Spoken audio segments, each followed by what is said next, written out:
In other big news this Monday, Yahoo chief executive Marissa Mayer is making a bold move to remake the aging internet giant today. The company is expected to announce that it will buy the social blogging tool Tumblr for $1.1 billion cash. Here to help us understand what Tumblr represents strategically for Yahoo is Noah Breyer, founder of advertising startup Percolate. Noah, thanks so much for coming in. Thank you for having me. We got you on short notice. It's great. That's true. Okay, so Tumblr is a lot like Facebook, a lot like Twitter in the sense that people are creating content, sharing links, blogs, photos, etc.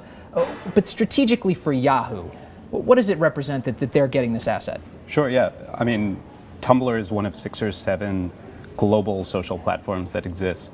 For Yahoo to continue to compete, it's got to be able to move into this world of social, and that's what Tumblr is. Why does it need to move into social? Well, when you think about where consumer attention is moving first, it's there, right? People are spending more and more time in these spaces like Facebook, Twitter, Tumblr. The number of minutes is unbelievable. And what the expectation is there is these streams of content. They never stop. The sort of idea that you pull to refresh and there's always something new. You need a trove of content that's being produced by people and professionals.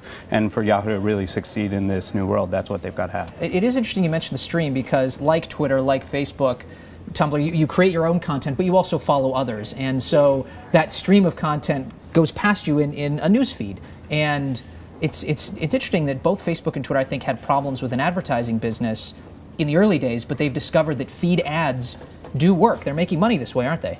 Yeah, and they've really sort of made that transition, and they're going kind of whole hog into this idea of making the content the ad. And that is really, really working for them. And the idea that you can now take this content, if you're Yahoo, and potentially put it outside of just the Tumblr dashboard and take the content that brands are producing and really give it the scale that Yahoo already has, creates an interesting model that the Facebooks and the Twitters don't necessarily have. Really? Why is that? What makes Tumblr special in that way?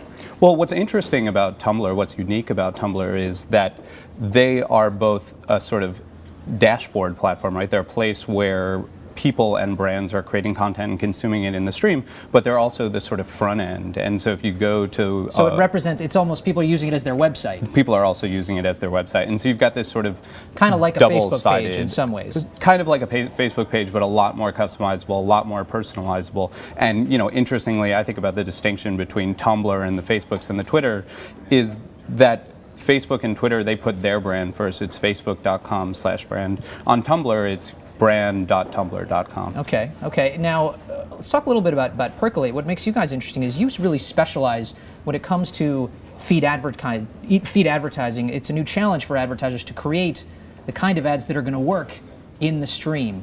What does work? Well, what's interesting about these platforms and what's unique about social for brands is that it's a place where you have to be creating organic content, not just sort of ads, right? You don't just buy boxes in social, It's not a banner ad, you actually have to create something people want to share. Right, and so you're creating content all the time organically, and then you're taking the best bits of that content and you're paying to promote it. When Tumblr introduced advertising, David Karp got on stage at the Ad Age conference and he said, you've seen ads on Tumblr, it's the post, right? And so that's the sort of fundamental switch that we're seeing happening, is that brands are becoming content creators, becoming real-time content creators, just like you and I. They're a part of that stream. They're creating organic content, and then the real revenue model that Facebook and Twitter and Tumblr have started to see is that brands will then pay to promote that and bring it to a broader audience. Now, Tumblr has started with this, like you mentioned, but it's still a very small business for them. What's it going to take to make it much larger? What can Yahoo do to make that business much larger? Well, I mean, I think they're on their way, and obviously Yahoo has a lot of experience in running an advertising sales practice, right? And I think if you look at Facebook and Twitter, and you talked a little about the sort of challenges they went through early on in kind of finding their models, I think a part of it is also just instituting that culture of sales and being able to sort of go out and help brands understand the value there. The other big piece for any of these social platforms, as I mentioned, is that you've also just got to get them on there creating content organically, because they've already got to exist on the platform if they're going to become an advertiser. So, Yahoo has a lot of reach in touching a lot of brands, and they can help bring those brands onto the platform. 10 seconds, one last question. Mobile. Feed ads actually are really great for mobile, aren't they? So this is also a benefit for Yahoo. Yeah, Yeah, for sure. I think, everybody's looking for the silver bullet ad format in mobile, and it turns out that it's just content, right? And Twitter and Facebook and Tumblr are already seeing this. Small screen size, the feed actually, that's Right. what's going through your screen It's anyway. very natural. So, ads that happen right there work out. Noah Breyer from Percolate, thank you so much for coming in. Thanks for Great having me. insight.